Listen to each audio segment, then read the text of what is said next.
1917. F'nofs il-vellijiet tas-7 Ġunju. Antonio Gallia, żagħżugħ ta' 27 sena, għalliem, emmen li fl-għaqda hemm is-saħħa u waqqaf il-Union tal-għalliema mit-senilu. Antonio Gallia li waqqaf il-Union tiskanta x'kovax kellu. Għandek is-7 Ġunju u għandek it-twaqqif l-ewwel Union tal-MUT. Antonio Gallia bagħat ittra lill-Gvernatur biex iwaqqaf din il-Union.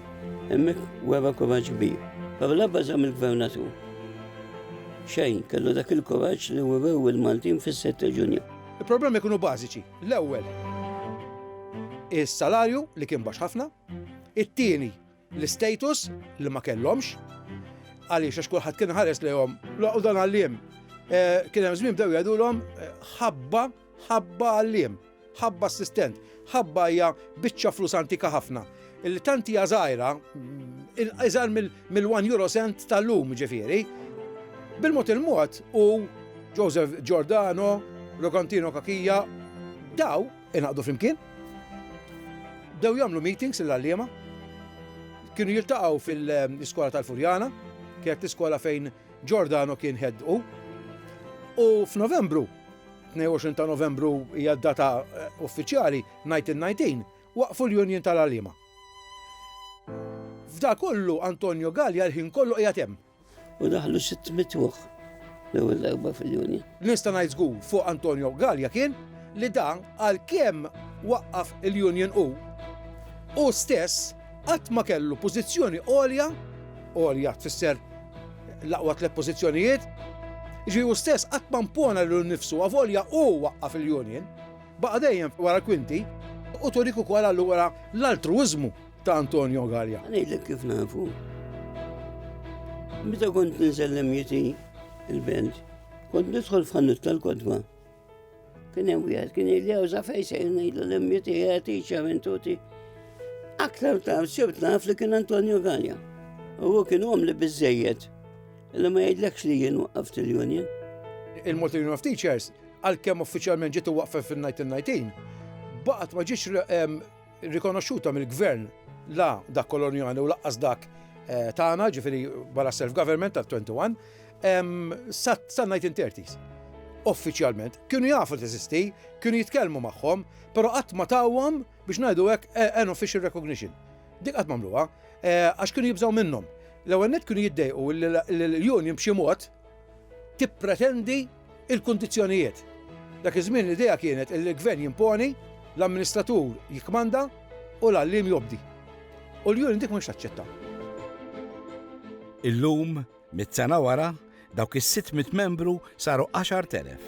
U illum l-MUT għandha żewġ rol importanti. Għandha rwol trade unionistiku li huwa x'aktarx dak l-iktar li jagħmel ħoss, l-iktar li nismgħu fl-aħbarijiet minħabba azzjonijiet industrijali, eċetera. U għandha rwol li huwa iktar professjonali li tuħsib il-professjoni tal-għalliema. L-MUT għandha naħseb responsabilità diffiċli għaliex trid tkun qisha żiemel b'żewġ tirjus, għaliex trid tkun union li taqbes għall-interessi tal-membri tagħha, għall-ġid tal-membri tagħha. U mbagħad trid ukoll tkun korp professjonali, ġifieri li taħdem għall-ġid tal-edukazzjoni. Il-union mhijiex biss union li taħdem għall-drittijiet tal-ħaddiem imma union professjonali wkoll illi tagħti s-sem tagħha fl-edukazzjoni. U da jiġdu anki diversi konferenzi, studji li kommissjonat. L-MUT illum hija l-akbar union settorali f'Malta. Ix-xogħol tal-MUT imxerret mal-edukaturi kollha. Malta Union of Teachers hija l-iktar union antika li hawn f'Malta llum. Mhux l-ewwel union ta' Malta, l-ewwel union hija l-iktar union li ilha u baqgħet mit-sena fil-veta. Ma ebda union iktar antika minna, anke kien hemm qabelha. Spiċċaw kollha. Aħna fil-fatt li hija l-ikbar trade union settorali li għandna fil-pajjiż. Qed noqorbu issa 10,000 membru li huwa achievement li huwa pjuttost importanti ħafna lina. Aħna li nagħmlu huwa għandna sectorial agreement li huwa l-agreement tal-iskejjel tal-istat. U hemmhekk hemm il-gradi kollha tal-għalliema nibdew mill-kindergarten educators u nibqgħu tilajn sal-EO sal-education officers. U mbagħad simili tiegħu għandna l-agreement ma' segretarjat mal-Kurja ħabba l-iskejjel tal-Knisja. Mbagħad għandna l-iskejjel indipendenti li għandhom agreement għal kull skola. U waħda mill-affarijiet illi nieħu gost biha, nieħu gost ngħidha, illi ħdimna wkoll mal-MUT biex ġibna it-tliet kategoriji tal-iskejjel tal-istat, tal-Knisja u dawk indipendenti aktar viċin xulxin. Plus hekk għandna l-ITS, għandna l-MCAST, għandna l-Università bħalissa dejjem bih ukoll, ġifieri għandna daqsxejn nagħmlu mhux ħażin. Ramon u Laura, żewġ għalliema li ltaqgħu fl-Istafru. Dħalt nagħlem f-2008 l-iskola u insomma ltqajna hemmhekk, kien jgħallem l-istess sena li kont nagħlem jien, il-5 sena ta' primarja. U sirna nafuna aktar il-xulxin, ngħinu l-xulxin, u minn hemm nibtet l-imħabba bejnietna. Hekk bdiet. Għax inti teacher 24 hours. Anke nkunu noħorġu passeġġata mingħajr ma trid tiġi tħares li xi ħaġa, tik spunt qarak ikun għamel hekk, ikun għamel hekk. Jiena ma rtejt tgħallem l-arti. Allura meta qed taqqat arti u pi f'daqqa toħroġ jingħidha spettaklu.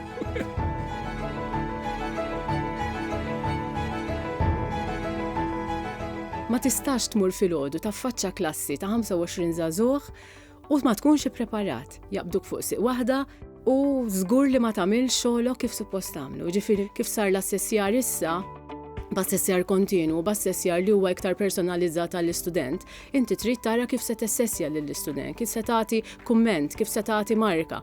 Ġifieri min għadu b'dik l-idea li tmur id-dar, tikkoreġi handout, tikkupja minn fuq xi handout oħra.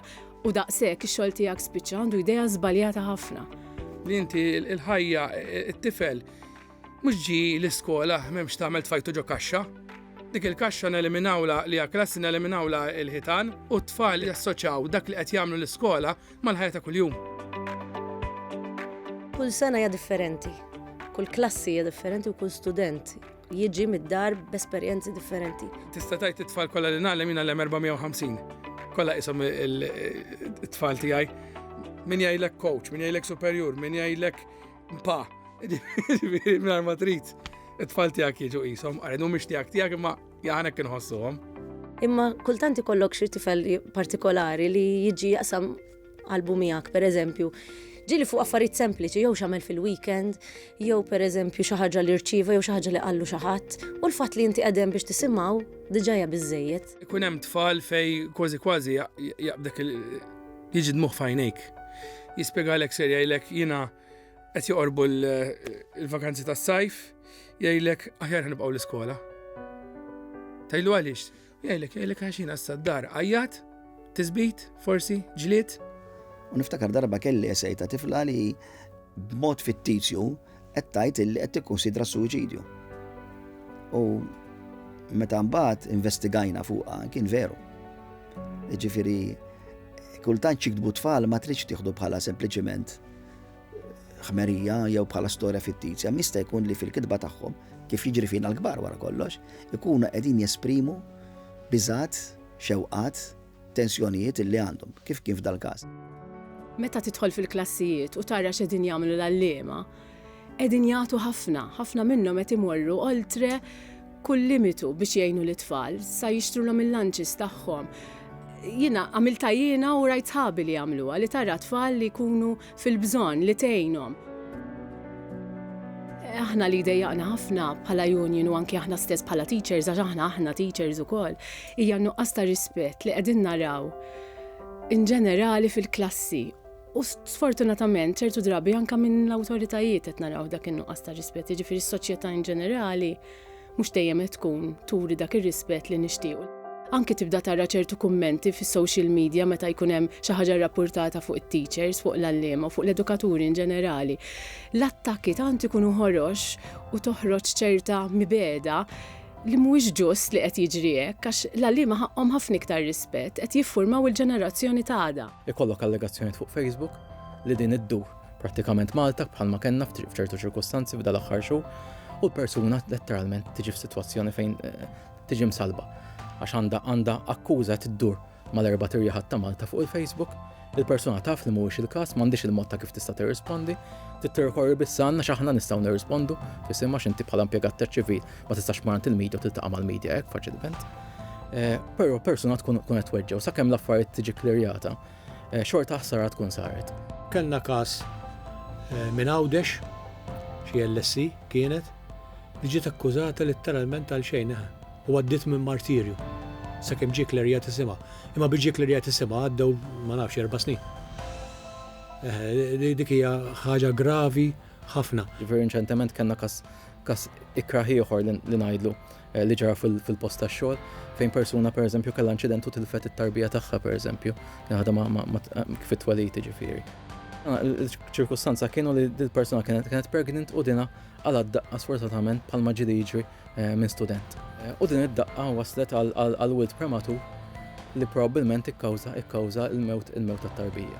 Naħseb illi llum mhuwiex żmien daqshekk faċli għall-għalliema. Anzi naħseb meta naħares lura ngħid jekk inqabbel ma ta' żmien, aħna fi żmienna konna xalata. F'ċertu sitwazzjonijiet, l-edukaturi jsibu l-għajnuna legali tal-MUT. L-għajnuna legali ilha ħafna tingħata miljoni, ilha diversi snin u rajna li nsaħħuha. Peress għandna servizz ġdid ta' għajnuna psikoloġika li daħħalnieh madwar sena ilu issa. Fejn qed nagħtu sezzjonijiet ta' terapiji b'xejn lill-membri. Il-fatti tal-istorja juru li l-MUT qatt ma kienet partiġjana. Il-Union qatt ma kienet politika.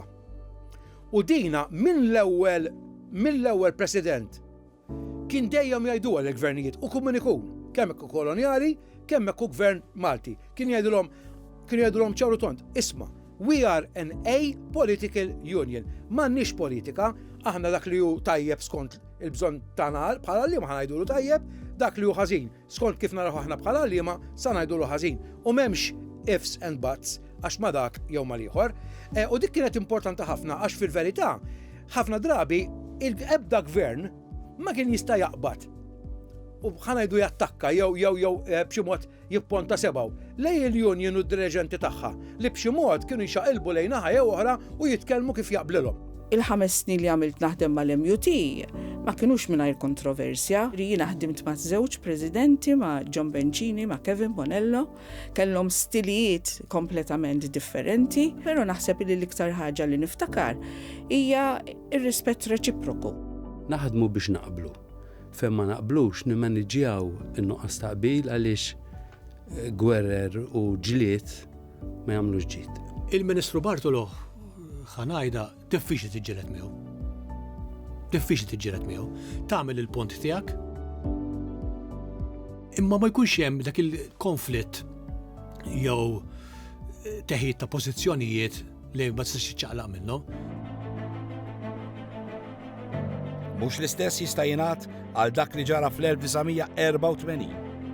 Meta l-MUT kienet ordnat direttivi biex l-għalliema ma jagħmlux xogħol żejjed. Il-Ministru tal-Edukazzjoni ta' dak iż-żmien jibgħat għall-President tal-MUT Alfred J. Buħaġar.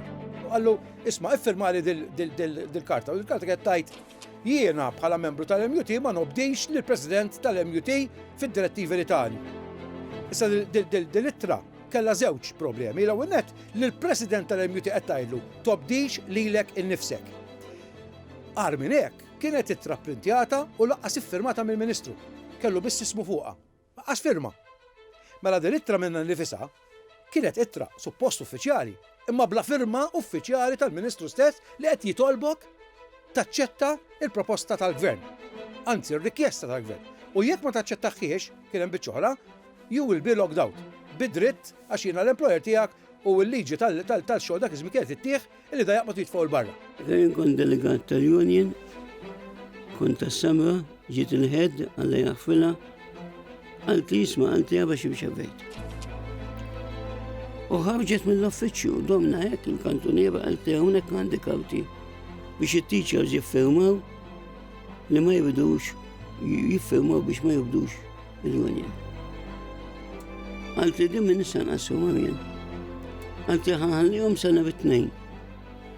Ħalli nara x'jiġri bit-tnejn għax kien il-ġimgħa.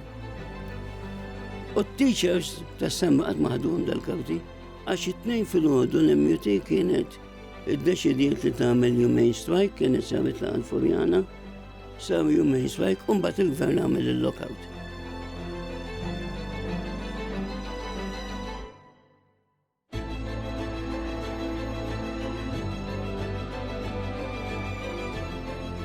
bdew jumej strajk u ma bdew ġeddu l-strajk bil-mod il-mod ġimgħa wara ġimgħa. Sakemm dan mhix seba' ġimgħat. Jien dak iż-żmien kont qed nibni. Ovvjament bil-ħsieb li għadha betata tiżżewweġ, jiġifieri il-commitments tiegħi kienu kbar. Ma kienx hemm masla fir-realtà. Ma kienx hemm masla. Ridna stand up għall prinċipji tagħna, nemmen li kienet kwestjoni ta' prinċipju wkoll. Tfal bla skola, tfal oħrajn qegħdin imorrulek fi klassijiet bil-moħbi, underground, teachers jgħalmu xorta u jgħalmu b'xejn kultant imma biex it-tagħlim jaqbad dej, però fl-istess mhux uffiċjalment ġol iskejjel, skejjel magħluqin u l-pulizija ma jħallux tidħol minħabba li kien hemm il-lockout. Volontieri li m'għandhom ebda idea ta' edukazzjoni li jmorru flok l-għalliema biex taparsi l-edukazzjoni baqgħet għaddejja, kien hemm ħafna komplikazzjonijiet bħal dawn. Dak iż-żmien ikun attakkat il-headquarters tal-MUT. Iddaħlu l-MUT u kissu għalma. Dik hemm bitwatti għadhom l-MUT ta' il-paġġaman imkissew, computers mifquħin. Interessanti ħafna il-problemi kbar li kollhom il-union, mhux biss il-membri, ma aktar u aktar l-uffiċjali tal-union, għax dana kont qed titkellem fuq żmien fejn il-gvern ma kienx gvern biex ngħidu hekk li ħalli kollox għaddej, imma kien hemm ċertu saħħa, kien hemm ċertu impożizzjoni. Ssib fid-dokumenti tal-union meta kienu jiltaqgħu ma' ċertu ministri, daw kienu kważi mhux kważi jittratinjawhom. Oqgħod attent għax nibatlek in-nies dak it-tip. U naturalment mhix ċajta, meta inti għandek uffiċjali tal-union ma daw jafu li huma wkoll persuni bil-familja, bil-ħbieb, bħajja. U inti kollok ministru qed jgħidlek oqgħod attent għax nibatlek in-nies biex ċajta, mbagħad anke daħlulhom fil-headquarters, il-belt, kisrulhom kollox biex propri jkomplu jintimidawhom, però buħaġar qatt ma rid iċedi. Kien żmien diffiċli ħafna, però ironikament ngħidlek li kien żmien sabiħ. Għax meta tarak li qed tiġġieled għal xi ħaġa li temmen fiha. Li konna maqudini. Kull meta kien ikollna rally, meta kien Alla jaħfirlu Alfred Buħaġar, kulħadd isellimlu żgur, isejħilna għall-laqgħa, kont nitilgħu b'enerġija kbira. Fit-tgħixu biex kun taf. Imma mbagħad kellek is-sodisfazzjon, I am proud li strajkajt mal-oħrajn. Mhux ma bdejx il-union. U li ġara kien li bil-mod il-mod sabu xi forma ta' benġlu għal-kelma Maltija illi il-teachers jitħlu u ma jiġux vittimizzati u li l-union allura tirtira il-direttivi ta' strajk. Fil-verità ma ġara xekk. Li ġara kif daħlu t-teachers sabu n-nies wara l-bieb, jintimidawhom, jisawtuhom, kellhom kellhom jitkeċċew postijiet oħrajn spiċċaw bit-transfer postijiet differenti għax imbagħad il-gvern beda jittrasferixxi kulħadd u jitfaħħom l-emmulaw. U allura l-ewwel żmien kien diffiċli ħafna. Il-Malta Union of Teachers ma stempħitx fil-80s, fil-1980s sewwa, meta f'daqqa waħda sar strajk kbir, il-union għamlet strajkijiet żgħar u kontra ministri kollha li kien hemm fil-Ministri tal-Edukazzjoni kollha prattikament wieħed wara wieħed kien ikollha regolarment ċertu ammont ta' clashes.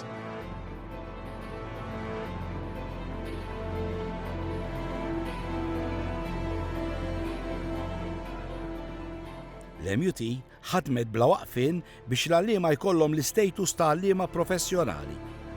Tkellimt ma' Ugo Subbonici fuq dil-ħaġa wkoll u qalli kemm kienet diffiċli anke biex jikkonvinċi l-kabinett dak iż-żmien ta' sħabu stess illi l-għalliema kien ħaqhom isiru professjonisti fil-livell tagħhom. Però baqa' jżomm sod. U għalli bqajt inżomm sod u bqajt ngħid le. L-għalliema għandhom ikollhom il-warrant tagħhom ikunu. U mbagħad mill-lider irnexxielu jikkonvinċi l-kollegi tiegħu, il-Ministru oħra, għax fil-fatt fil-1988 imbagħad tibda il-professional status. Achievement ieħor tal-MUT hija fiħdan il-Forum Unions Maltin li hija l-ikbar union fiħdan dak il-forum, dak il-grupp ta' unions. Fil-fatt il-President tal-MUT huwa l-President tal-Forum ukoll.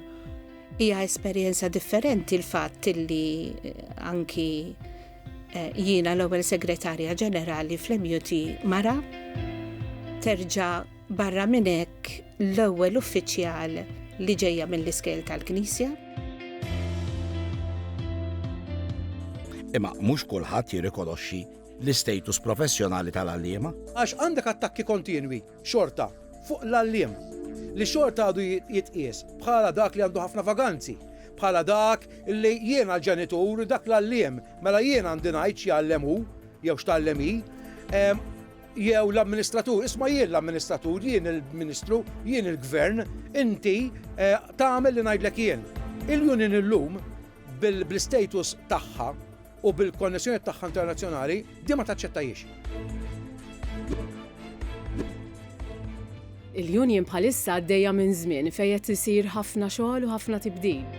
U f'Ottubru 2017 l-MUT jiftħu l-uffiċini ġodda tagħhom fil-Ħamru.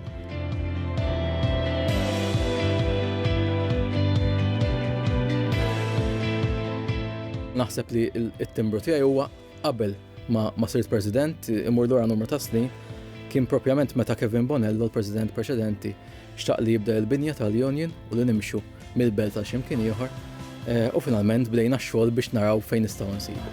U naħseb li kienet l-ikbar achievement li għamilna dal-aħħar snin il-Union fejn beħħejna fil-fatt il-proprjetà li kellna l-belt, xorna l-proprjetà li għandna l-Ħamru u finalment għadna għaddejjin issa bir-rinnovar tagħha u fix-xhur li ġejjin ħajkonna anka estensjoni anka ta' dan il-proġett li ilu għaddej issa madwar sentej u nofs snin.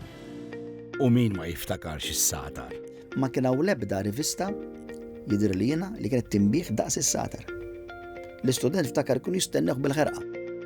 Meta kont nallem il-Malti jiena kont nilħu s-Satar fil-klassi, kulħadd trid kopja. Issa l-MUT se twaqqaf il-fondazzjoni Satar.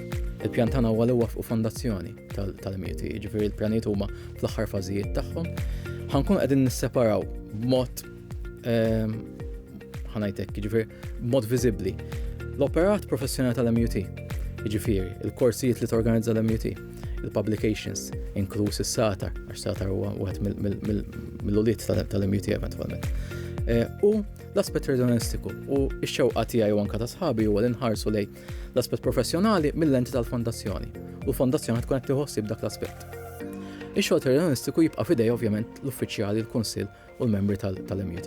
U biħsibna wkoll nibdew nagħmlu korsijiet tal-għalliema, ġifieri hemmhekk nara fejn l-MUT tista' tagħmel ħafna xogħol li jservi lill-edukaturi kollha biex jikbru iktar fil-professjoni tagħhom. L-MUT se terġa' tibda tippubblika il-magażin Satar. Ma tistax toħroġ Satar bħalma kien qabel, ġifieri magażin li jitqassar fl-iskejl kollha u kulħadd ikollu l-istess tip ta' magażin. Illum hemm l-era diġitali rridu nħarsu lejha għax għandna ħafna tfal li jużaw ħafna iżjed id-diġitali mill-karta, rridu nħarsu naqra lej bilanċ lej dak li huwa printjat u lej dak li huwa ppreżentat permezz ta' mod diġitali. U b'kontenut li huwa li appella iżjed għall-etajiet. Wara diskussjoni interna, l-MUT tingħaqad mal-moviment IVA biex Malta tissieħeb fl-Unjoni Ewropea. Kien dibattitu b'saħħtu għax naturalment kif nafu ħana kulħadd kien maqsum mill-lem jew law min jixtieq minn ma jixtieqx, kif nafu mill-istorja anke l-Union mbagħad ingħaqdet mal-IVA, ġifieri ma dawk li jridu jingħaqdu mal-Ewropa wara dibattitu twil ġol l-Kunsill tagħha. Aħna membri ta' l-TUC u l-TUI illi allura huma parti għalhekk aħna middu tħalla fl-Unjoni Ewropea aħna nipparteċipaw anke f'exchange programs. Għax-xogħol li jagħmlu l-għalliema, il-Ministru preżenti tal-Edukazzjoni jgħid li ħaqhom aktar rikonoxximent. Jien pereżempju xorta ngħid li minkejja dan hu l-gvern li fl-aħħar snin tejjeb il-kundizzjonijiet u l-pagi ta' l-għalliema u ma ħallihomx fil-qiegħ tal-edukaturi kif kienu tħallew meta mqabblin ma' nies oħra fis-settur. Xorta ngħid li dan il-pajjiż irid jara kif jippremja aħjar il dawk li jaħdmu fil-qasam edukattiv. Jiġifieri l-ewwel għan ta' dak iż-żagħżugħ ta' 27 sena naħseb għadha rilevanti. U xi drabi taf xi ngħid jien ngħid x'responsabbiltà għandna l-għalliema. Kważi ngħid imnalla li meta kont żgħir ma kontx daqshekk konxju għax naħseb kont nibża minnha kieku għax ngħid bħalma tħalli marka tajba għall-aħħar isqat tista' tħalli marka ħażina fuq xi ħadd. Għax daw se jikbru, se jiftakru fik, inti kif kont. U llum nieħu gost jiltaqgħu miegħi jgħidulek grazzi għadna niftakru l-lezzjonijiet tiegħek u dawn l-affarijiet. Kelli ħafna l-liema l-qalbi u nibqa' niftakarhom illum u nfittxhom anke fuq is-social media nara f'x'qed jagħmlu llum. U minn hawn ngħidilhom grazzi għax bis-saħħa tagħhom jien li jien illum, ġifieri għalkemm kont inħobb it-tagħlim, sibt fit-tfuliti kelli trobbija sabiħa anke fl-iskola. Allura l-iskola minn dejjem kont inħobba, allura xtaqt li jien nagħti lura dak li tawlili. Imma l-ikbar sodisfazzjoni kumment xi ħadd u jgħidlek jiena bis-saħħa tiegħek bdejt inħobb il-kidba, bdejt inħobb il-qari. Għalija dak sodisfazzjon kbir. Meta xi ħadd jurik illi inti ħallejt marka fil-ħajja tiegħu. Kien hemm waħda San Antonio Nudiel bagħatni għaltini li t-tifla ngħidilha bħat-teacher tal-Malti tiegħi trid issir. U di bisit li jidi. Kelli xorti li jien għallimt f'kull livell ta' sistema edukattiva. Mill-kindergarten sal-università. M'għandi tifkiriet sbieħ ħafna bħala edukatur. U l-iktar momenti importanti dawk li l-inqas huma fil-kurrikulum, dawk li huma l-inqas fit-timetable, dawk li huma l-inqas tal-edukazzjoni formali. Kelma li tkun qed fil-kurritur, studenta li ġiet tiftaħ qalbek miegħek għal ftit ħin u inti tkun nippruvajt tgħin u nħares il-qudiem biex meta nispiċċa mill-ħajja pubblika b'xi mod jew ieħor nerġa' lura x-xogħol ta' edukatur. Jien nħares tgħidin, issa ferrovija miexja fuq trek, fuq ir-rej tagħha.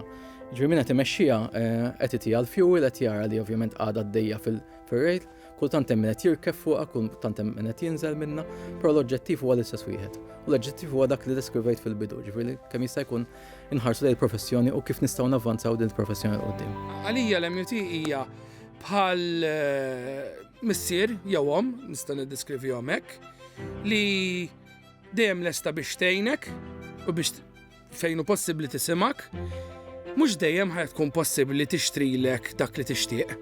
Għax hemm affarijiet hemm elementi oħra li jista' forsi jorbtu l-idea, però almenu il-fatt li dejjem tipprova dak diġà xi ħaġa kbira.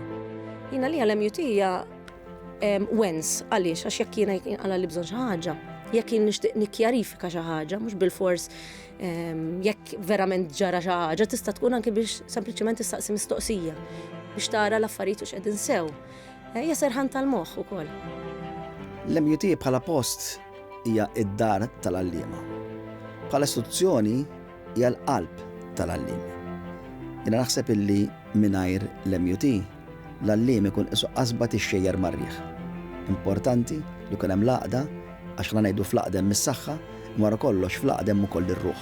U l-MUT naħseb hija l-qalb u r-ruħ tal-għalliema. Qabilna ħadmu biex tagħna union b'saħħitha li seta' tagħmel ġid kbir għall-għalliema u ġid għall-edukazzjoni. Ejjew nibqgħu naħdmu biex inwettqu ħidma akbar għall-għalliema kollha għal ġid ta' pajjiżna. Dan jista' jseħħ biss bil-fiduċja, bil-lealtà u bis-sagrifiċċju tagħkom li tantu rejtu fil-passat u li nawgura li tkomplu turu fil-futur.